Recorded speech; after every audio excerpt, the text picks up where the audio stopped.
สวัสดีค่ะยินดีต้อนรับเข้าสู่ Talk Tasty เล่าซีรีส์ความเดิมตอนที่แล้ว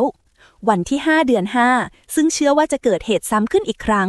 มาโกโตะได้เฝ้าระวังสถานการณ์อย่างใกล้ชิดแต่กลับถูกคนร้ายทำร้ายจนเกือบเอาชีวิตไม่รอดโชคดีที่เธอสามารถเอาตัวรอดมาได้อย่างหวุดหวิดเหตุการณ์ครั้งนั้นทำให้มาโกโตะเริ่มตั้งข้อสงสัยในตัวฮิโรกิมากขึ้นเรื่อยๆแต่ถึงอย่างนั้นเธอก็ยังตัดสินใจว่าจะปกป้องเขาให้ได้และแล้วคดีที่5ก็เกิดขึ้นจริงตามที่ทุกคนกังวลไว้หน่วยพิสูจน์หลักฐานพบหลักฐานใหม่ที่สำคัญในที่เกิดเหตุคือรอยเข็มฉีดยาบนร่างของเหยื่อหลังจากได้รับรายงานคดีฆาตกรรมครั้งล่าสุดฮิโรกิก็รีบมาที่จุดเกิดเหตุทันทีพอมาถึงเขาก็เจอกับโคมิเนะและโอวาดะที่อยู่ที่นั่นพอดีเขายิ้มทักทายทั้งคู่สั้นๆก่อนจะตรงไปหาเจ้าหน้าที่พิสูจน์หลักฐานฮิโรกิถามมัตสึโอกะทันทีแบบไม่อ้อมค้อมว่าเหยื่อที่พบคือรายที่5ใช่ไหมมัตสึโอกะหยุดคิดไปชั่วครู่แล้วเงยหน้ามองเขาก่อนตอบแบบเลี่ยงๆว่าก็อาจจะใช่จากนั้นก็รีบเดินหนีไปโดยไม่พูดอะไรเพิ่มเติมไม่นานหลังจากนั้นมาโกโตะก็เดินเข้ามาทักฮิโรกิพอดีเขาหันไปหาเธอแล้วพูดขึ้นทันทีว่าเป็นอย่างที่คิดไว้จริงๆนี่คือคดีที่5แน่นอนก่อนจะกำชับว่าถ้ามีข้อมูลอะไรเพิ่มเติมให้รีบบอกเขาด้วยก่อนที่เขาจะเดินออกจากที่เกิดเหตุไปต่อมาข่าวได้รายงานข้อมูลของเหยื่อว่าเธอชื่อโกเบะเคียวโกะอายุ42ปีทำงานในบริษัทโฆษณาและอาศัยอยู่เพียงลำพังคาดว่าเธอถูกฆาตกรรมในช่วงเวลา 20 นาฬิกาถึง 21 นาฬิกาของวันที่5จากภาพที่เกิดเหตุและรูปแบบการลงมือตำรวจเชื่อว่าเหตุการณ์นี้เป็นฝีมือของฆาตกรคนเดียวกับคดีดวงตาแห่งฮอรัสที่ก่อเหตุมาแล้วก่อนหน้านี้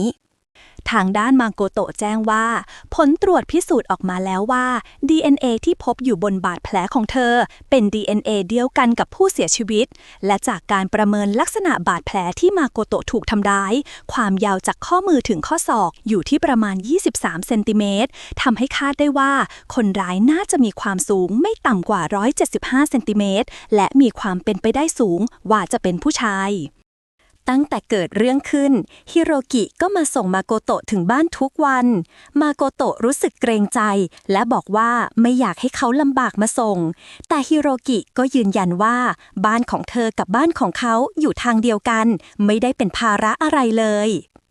คำพูดนั้นทำให้มาโกโตะเริ่มเอะใจขึ้นมาเพราะเธอเพิ่งรู้ตัวว่าไม่เคยรู้เลยว่าบ้านของฮิโรกิอยู่ที่ไหนเธอจึงบังคับให้เขาบอกที่อยู่มาแต่เขากลับตอบว่าขอให้ย้ายบ้านเสร็จก่อนแล้วจะบอกแน่นอนในเดือนหน้าที่สถานีตำรวจบทความของฮิโรกิถูกเผยแพร่ออกมาโดยระบุว่าพบอาวุธถุงมือและรองเท้าของผู้ต้องสงสัยในคดีดวงตาแห่งฮอรัสแล้วโคมิเนะที่เพิ่งได้รับผลพิสูจน์หลักฐานถึงกับหัวเสียเพราะข้อมูลทั้งหมดที่อยู่ในรายงานกลับถูกเผยแพร่ลงข่าวไปก่อนหน้าแล้วแถมผลตรวจที่ตำรวจเพิ่งได้มาก็ตรงกับสิ่งที่ฮิโรกิเขียนไว้ทุกประการซึ่งนั่นหมายความว่าตำรวจกำลังช้ากว่าเขาไป1 ก้าวเต็มทางด้านออฟฟิศของมาโกโตะก็ไม่ต่างกันทุกคนต่างสงสัยว่าฮิโรกิได้ข่าวนี้มาจากไหนทั้งที่ทางตำรวจยังไม่ได้แถลงอะไรออกมาเลยหลายคนเริ่มคิดว่าเขาน่าจะมีคอนเน็กชันดีๆอยู่ไม่น้อยคิโนชิตะจึงพูดขึ้นมาว่าฮิโรกิก็ใส่รองเท้าเหมือนกับคนร้ายและยังเคยถูกเรียกไปสอบสวนเมื่อสัปดาห์ก่อนด้วยก่อนที่เขาจะหันไปถามมาโกโตะว่าเธอรู้เรื่องนี้หรือเปล่าซึ่งมาโกโตะก็ได้แต่ตอบปฏิเสธไปเท่านั้นฮิโรกิเข้ามาที่ออฟฟิศเพื่อรับค่าจ้างตามปกติขณะนั้นโอดากะที่เหลือบไปเห็นข้อมือของเขาก็เอ่ยถามถึงนาฬิกาโรเล็กซ์ที่เธอเคยให้ไว้เขาตอบสั้นๆว่าขายไปแล้วโอดากะจึงถามตรงๆว่าเธอจ่ายค่าตัวให้เขาแล้วก็น่าจะมีเงินใช้เหลือเฟือแล้วทำไมถึงต้องใช้เงินมากมายขนาดนั้นฮิโรกิกลับไม่ยอมตอบตรงๆและพูดเพียงว่านั่นเป็นความลับที่สถานีตำรวจเจ้าหน้าที่สรุปผลการสอบสวนว่าถึงแม้จะพบมีดและถุงมือในที่เกิดเหตุแต่สิ่งเหล่านี้สามารถหาซื้อได้ทั่วไปตามท้องตลาดจึงยังไม่เพียงพอที่จะระบุตัวฆาตกรให้แคบลงได้เลย อย่างไรก็ตามตำรวจก็ยังคงมั่นใจว่าชิทาระคันจิยังคือผู้ต้องสงสัยหลักเพราะมีพยานยืนยันว่าเขาอยู่ที่นั่นในวันเกิดเหตุมัตสึโอกะเจ้าหน้าที่พิสูจน์หลักฐานยืนยันว่าบนร่างของผู้ตายพบรอยเข็มฉีดยาโดยบริเวณแขนที่เป็นบาดแผลดูคล้ายกับการพยายามปกปิดรอยดังกล่าวและในอีก4 คดีก่อนหน้านี้ก็พบลักษณะบาดแผลใหญ่ใกล้ข้อศอกแบบเดียวกันซึ่งไม่น่าจะเป็นแผลจากการต่อสู้ป้องกันตัวที่น่าสงสัยคือร่างของผู้ตายไม่พบสารเสพติดใดๆในเลือดเลยจึงเป็นไปได้ว่าฆาตกรอาจดูดเลือดออกไปหลังจากลงมือเขาสันนิษฐานว่าการดูดเลือดออกไปแบบนั้นอาจเป็นเพราะฆาตกรต้องการเก็บไว้เป็นของสะสมก็เป็นได้ด้านโคมิเนะรีบนำหลักฐานใหม่มายื่นทันทีเขาโชว์ภาพเอกสารการส่งพัสดุไปยังบ้านของฮิโรกิซึ่งตรวจสอบแล้วว่าข้างในพัสดุนั้นเป็นกระบอกฉีดยาสิ่งนี้ทำให้ข้อสงสัยเปลี่ยนไปเพราะฆาตกรที่แท้จริงอาจไม่ใช่คันจิอย่างที่คิดไว้แต่เป็นฮิโรกิแทนรองผู้บัญชาการเอ่ยถามด้วยน้ำเสียงจริงจังว่าเขาได้ข้อมูลเหล่านี้มาจากที่ไหนเพราะถ้าหากเป็นการนำมาโดยไม่ถูกต้องตามกฎหมายเรื่องนี้จะส่งผลกระทบอย่างหนักต่อความน่าเชื่อถือของตำรวจทันทีพร้อมกันนั้นเขายังตั้งข้อสงสัยขึ้นมาว่าถ้าสมมุติฐานที่ว่าพ่อลูกตระกูลชิทาระร่วมมือกันก่อเหตุเป็นเรื่องจริงแล้วใครกันแน่คือตัวการหลักของคดีนี้ก่อนที่เขาจะออกคำสั่งขั้นเด็ดขาดว่าหากพบตัวชิทาระคันจิให้จับกุมได้ทันทีทางด้านมาโกโตะได้รับเอกสารลึกลับฉบับหนึ่งจากบุคคลที่ไม่ระบุตัวตนเมื่อเธอเปิดดูก็ต้องตกใจเพราะภายในคือข้อมูลของฮิโรกิและรายละเอียดเกี่ยวกับคดีของแม่เขาในอดีตในเอกสารระบุว่าฮิโรกิเป็นคนแรกที่พบศพและยังถูกตั้งข้อหาว่าอาจเป็นผู้ก่อเหตุแต่เขาได้ให้การปฏิเสธและเพราะไม่มีทั้งหลักฐานอะไรเลยคดีนี้จึงไม่สามารถเดินหน้าต่อได้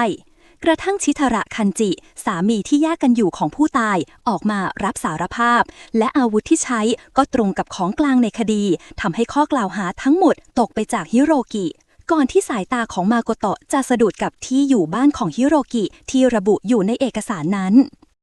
หลังเลิกงานมาโกโตะรีบโทรบอกฮิโรกิว่าไม่ต้องมารับก็ได้เพราะเธอมีธุระต้องไปต่อแต่เมื่อเธอเดินออกมาจากบริษัทฮิโรกิก็ยืนรออยู่แล้วเขาถามขึ้นทันทีว่าเธอกำลังจะไปหาข่าวใช่ไหมถ้าใช่เขาจะไปเป็นเพื่อนแต่มาโกโตะรีบปฏิเสธทันทีก่อนเธอจะเปลี่ยนใจกลับบ้านกับเขาทันทีขณะพูดกันนั้นฮิโรกิเหลือบไปเห็นซองเอกสารที่เธอถือไว้แต่เขาเองก็ไม่ได้เอ่ยถามอะไรออกมาโดยที่ทั้งคู่ไม่รู้เลยว่าเหตุการณ์ทั้งหมดกำลังอยู่ในสายตาของโนดะที่เฝ้ามองอยู่ห่างๆที่บ้านของมาโกโตะระหว่างที่ฮิโรกิกำลังทำอาหารอยู่ในครัวมาโกโตะรีบหยิบกระเป๋าสะพายที่ภายในมีซองเอกสารสำคัญซ่อนไว้ก่อนจะนำไปวางไว้ข้างๆโซฟาเพื่อไม่ให้เขาสังเกตเห็นเธอเดินเข้ามาใกล้และสังเกตว่าอาหารที่เขากำลังทำคือสปาเกตตี้ผัดซอสมะเขือเทศฮิโรกิเล่าว่าเมนูนี้เป็นเมนูที่แม่ของเขาเคยทำได้อร่อยที่สุดและแม้เวลาจะผ่านไปนานแค่ไหนเขาก็ยังไม่เข้าใจว่าทำไมเวลาที่แม่ลงมือทำมันถึงมีรสชาติที่อร่อยขนาดนั้นคำพูดเรียบง่ายนั้นกลับทำให้มาโกโตะรู้สึกเศร้าอย่างบอกไม่ถูกเธอนิ่งเงียบไปครู่หนึ่งก่อนจะพูดขึ้นเบาๆว่าเธอจะพยายามให้เต็มที่เพื่อหาตัวคนร้ายให้ได้ก่อนที่ฮิโรกิจะตักสปาเกตตี้ใส่จานเขากลับรู้สึกแปลกๆเหมือนเมนูนี้ยังขาดอะไรบางอย่างแต่ก็คิดไม่ออกว่ามันคืออะไรหลังจากทานข้าวเสร็จมาโกโตะเผลอหลับอยู่บนตักของฮิโรกิที่นึกขึ้นได้ค่อยๆล้วงเอกสารจากกระเป๋าสะพายของเธอออกมาอย่างระมัดระวังเมื่อเปิดดูเขาก็พบว่าทั้งหมดนั้นคือข้อมูลเกี่ยวกับตัวเขาเองเช้าวันถัดมาฮิโรกิเดินทางไปหาข่าวที่โรงพยาบาลและบังเอิญได้พบกับอาโออิทั้งสองจึงไปนั่งดื่มกาแฟด้วยกันที่ร้านด้านนอกพวกเขาพูดคุยถึงความสัมพันธ์ของคนรอบตัวระหว่างนั้นฮิโรกิถามเธอว่าแท้จริงแล้วเธอชอบโคมิเนะใช่ไหมอาโออิไม่ได้ตอบอะไรเพียงแค่ยิ้มและยอมรับเท่านั้น ก่อนที่เธอจะพูดขึ้นมาว่าจริงๆแล้วโคมิเนะชอบมาโกโตะตัวเธอเองก็ชอบโคมิเนะส่วนฮิโรกิก็คบกับมาโกโตะอยู่นี่มันคือรักสี่เศร้าดีๆนี่เองทั้งสองคนหัวเราะออกมาพร้อมกันกับความจริงที่ดูจะซับซ้อนเกินกว่าจะอธิบายอาโออิเปิดใจว่าเธอรู้สึกเหมือนติดอยู่ในสถานะเพื่อนกับโคมิเนะมาตลอดและอยากจะก้าวออกจากจุดนั้นให้ได้สักวันก่อนจะหันไปชมมาโกโตะว่าเป็นคนที่ไม่เคยหยุดนิ่งทั้งที่ต้องเผชิญกับเรื่องเลวร้ายในอดีตเธอกลับยังกล้าพูดถึงบาดแผลเหล่านั้นได้แม้ในใจจะยังเจ็บปวดไม่เคยลืมอาโออิพูดด้วยน้ำเสียงจริงจังว่าคนร้ายพวกนั้นต่อให้ถูกจับได้ก็ไม่ควรมีสิทธิ์ได้เริ่มต้นชีวิตใหม่อีกเลยฮิโรกิยืนยันกับอาโออิอย่างหนักแน่นว่าเขาจะปกป้องมาโกโตะให้ได้อย่างแน่นอนก่อนจะพูดกับเธอด้วยรอยยิ้มว่าอยากให้เธอลองสารภาพรักกับโคมิเนะดูไม่นานนักมาโกโตะก็ส่งข้อความมาหาฮิโรกิด้วยความหงุดหงิดถ้าบอกว่ายังไม่สามารถหาหลักฐานจากกล้องวงจรปิดได้เลยฮิโรกิที่ได้ยินอย่างนั้นจึงรีบขอตัวออกไปหามาโกโตะทันทีที่ร้านกาแฟมาโกโตะนั่งบ่นกับฮิโรกิด้วยความหงุดหงิดว่าทั้งที่มีกล้องวงจรปิดอยู่เต็มไปหมดแต่กลับไม่มีสักที่จับภาพคนร้ายได้เลยฮิโรกิได้แต่ตอบอย่างใจเย็นว่ากล้องส่วนใหญ่คงถูกตำรวจเก็บไปแล้วเลยทำให้การหาหลักฐานกลายเป็นเรื่องยากขึ้นมาโกโตะได้แต่โทษตัวเองที่วันนั้นไม่สามารถถ่ายภาพหน้าคนร้ายให้ชัดเจนได้ขณะที่ฮิโรกิพูดขึ้นมาว่าเธอไม่เคยหยุดนิ่งเลยนะประโยคนั้นเป็นทั้งคำชมความรู้สึกที่ซ่อนอยู่ในใจของเขาก่อนที่ทั้งสองจะตัดสินใจขอดูกล้องวงจรปิดจากทางร้านเพื่อหาความจริงต่ออีกด้านหนึ่งทางตำรวจได้รับแจ้งว่าฮิโรกิได้ทำร้ายผู้ต้องหาคดีลักทรัพย์ที่ตำรวจเพิ่งจับมาได้โดยมีรายงานว่าเขาพยายามใช้อาวุธมีดทำร้ายผู้ต้องหาคนนั้นโคมิเนะและโอวาดะรีบเข้าตรวจสอบภาพจากกล้องวงจรปิดเพื่อหาหลักฐานยืนยันข้อกล่าวหานี้ทว่าในภาพที่ได้ยังไม่ชัดเจนเพียงพอว่าฮิโรกิถือมีดอยู่จริงหรือไม่ทำให้ยังไม่มีหลักฐานแน่นหนามากพอที่จะใช้จับกุมเขาได้ขณะเดียวกันมาโกโตะและฮิโรกิก็กำลังนั่งดูภาพจากกล้องวงจรปิดด้วยกันและในจังหวะนั้นเองสายตาของมาโกโตะก็สะดุดกับบางสิ่งที่ดูเหมือนสำคัญมากตำรวจเรียกฮิโรกิมาสอบปากคำที่สถานีพวกเขาเริ่มต้นด้วยคำถามเกี่ยวกับชายคนหนึ่งที่ปรากฏอยู่ในคลิปว่ามีความสัมพันธ์ยังไงกับเขาฮิโรกิเล่าว่าผู้ชายคนนั้นคือสมาชิกแก๊งคอลเซ็นเตอร์ที่เขาเคยทำข่าวเปิดโปงไว้เมื่อหลายปีก่อนและนั่นอาจเป็นเหตุผลที่อีกฝ่ายแค้นเขามากพอพ้นโทษออกมาก็เริ่มวนเวียนอยู่ใกล้ๆตัวเขาไม่ห่าง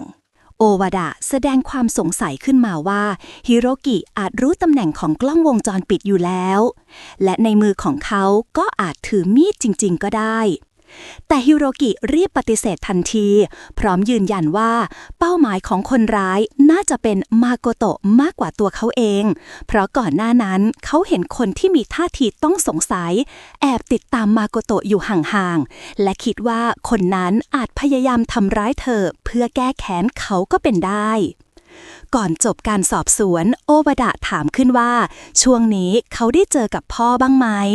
ฮิโรกิยืนยันหนักแน่นว่าเขาเองก็กำลังตามหาพ่ออยู่เช่นกันทางด้านมาโกโตะที่ยืนรอฮิโรกิอยู่หน้าสถานีตำรวจก็ได้เจอกับโคมิเนะที่ตั้งใจเดินเข้ามาถามเธอโดยตรงว่าคืนวันที่ 26 เมษายนตอน 1 ทุ่มเธออยู่ที่ไหน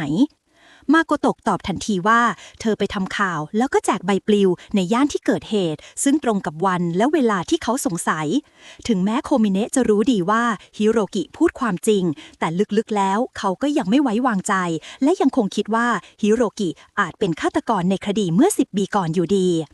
มาโกโตะเลยถามกลับอย่างตรงไปตรงมาว่านั่นเป็นเหตุผลที่เขาส่งเอกสารนั่นมาให้เธอใช่ไหมแต่ดูเหมือนว่าโคมิเนะจะไม่รู้เรื่องอะไรเลยมาโกโตะจึงเปลี่ยนเรื่องเธอหยิบหลักฐานจากภาพกล้องวงจรปิดที่เธอเพิ่งได้มาส่งให้เขาดูพร้อมกับเอ่ยว่าคนที่อยู่ในภาพวงจรปิดวันนั้นคืออิซึกิอิซึกิถูกเรียกตัวมาสอบสวนที่สถานีตำรวจซึ่งเจ้าตัวก็ดูจะตื่นเต้นไม่น้อยที่ได้มาเจอกับตำรวจตัวจริงที่กำลังสอบสวนเขาอยู่ ระหว่างการสอบสวนเจ้าหน้าที่ถามเขาตรงๆว่าวันนั้นเขาไปทำอะไรที่สถานที่เกิดเหตุซึ่งเขาก็ตอบอย่างมั่นใจว่าเขาไปส่งของพร้อมทั้งหยิบหลักฐานวันและเวลามาแสดงให้ดูชัดๆบรรยากาศที่ตึงเครียดในตอนแรกก็ค่อยๆผ่อนคลายลงเมื่อโอวาดะพูดหยอกล้อกับอิซึกิเล็กน้อยและแสดงความเป็นห่วงอย่างจริงใจจนทำให้พวกเขาเริ่มมั่นใจว่าอิซึกิไม่ได้มีพิรุธและไม่น่าจะเกี่ยวข้องกับคดีนี้เลยทางด้านมาโกโตะและฮิโรกิที่กำลังเดินกลับบ้านด้วยกันมาโกโตะรู้สึกผิดที่ไปสงสัยอิซึกิแบบนั้นทั้งที่รู้ว่าเขาน่าจะไปแค่ส่งของแต่ฮิโรกิเตือนเธอด้วยน้ำเสียงจริงจังว่าห้ามมีอคติเด็ดขาดเพราะไม่ว่าจะยังไงการสืบสวนต้องตัดทุกความเป็นไปได้ออกทีละอย่าง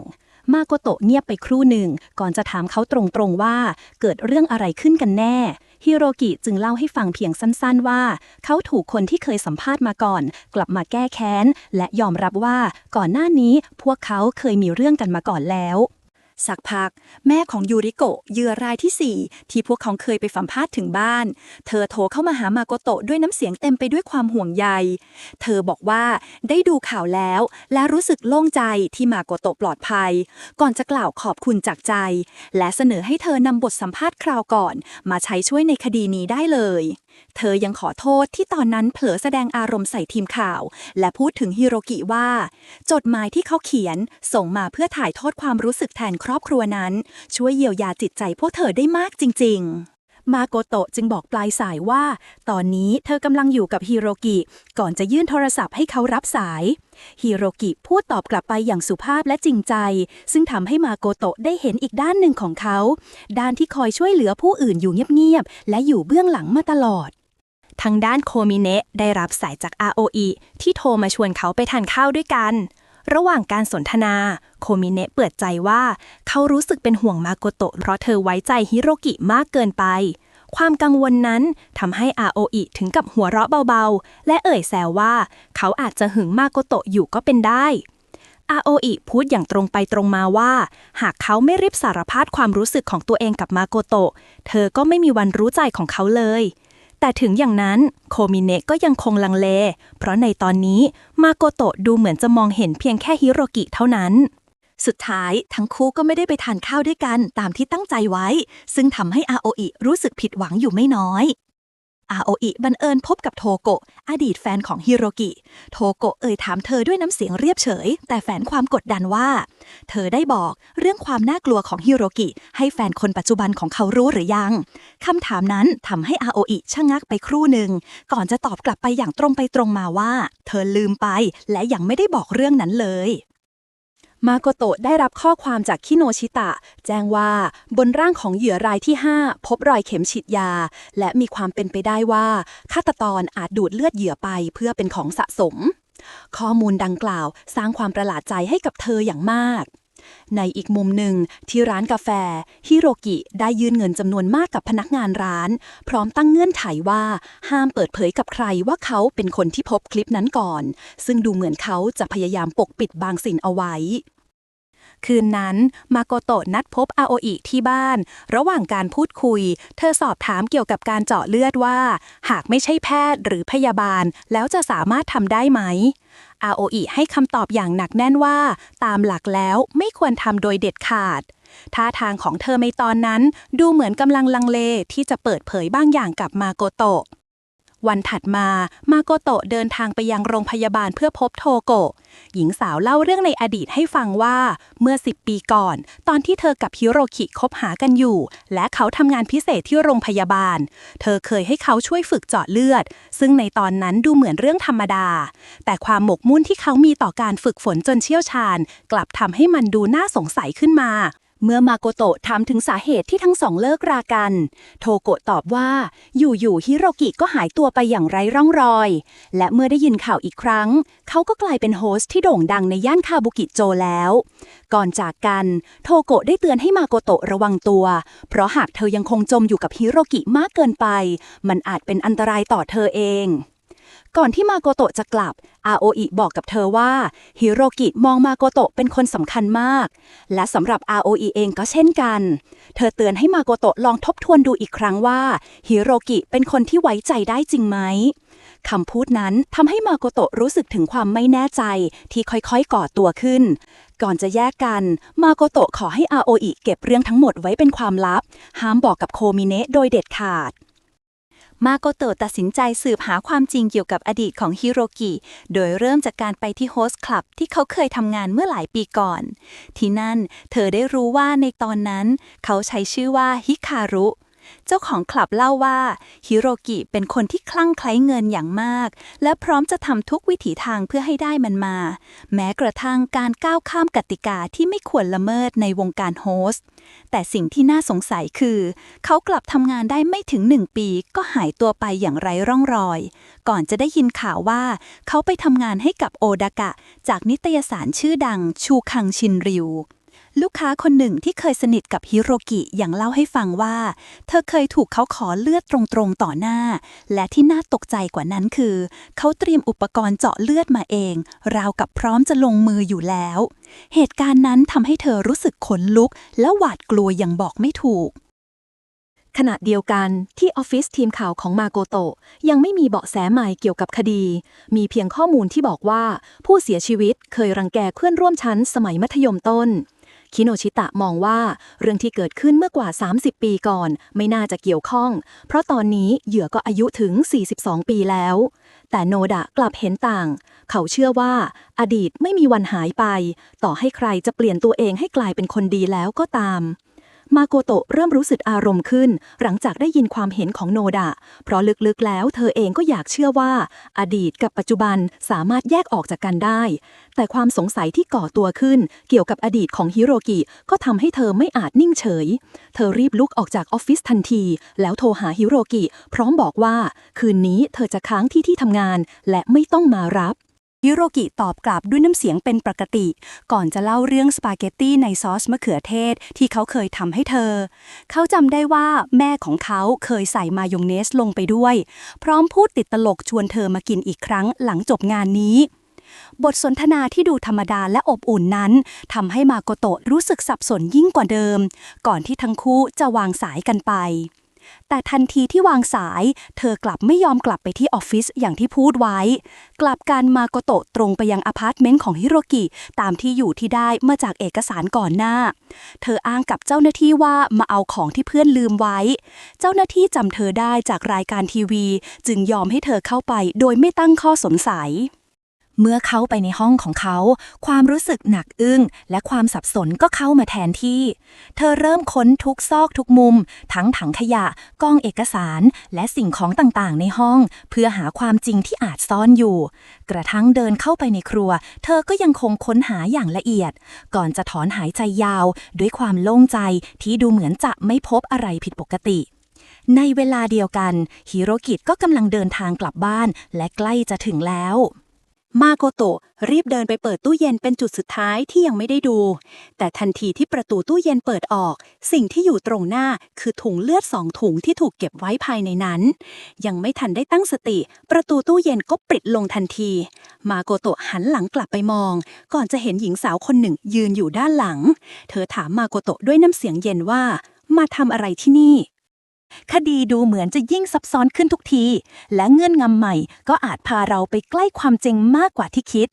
อย่าลืมกดติดตามและกดกระดิ่งไว้ด้วยนะคะจะได้ไม่พลาดตอนต่อไปของซีรีส์สุดเข้มข้นเรื่องนี้แล้วเจอกันใหม่ในตอนที่ 6 ค่ะ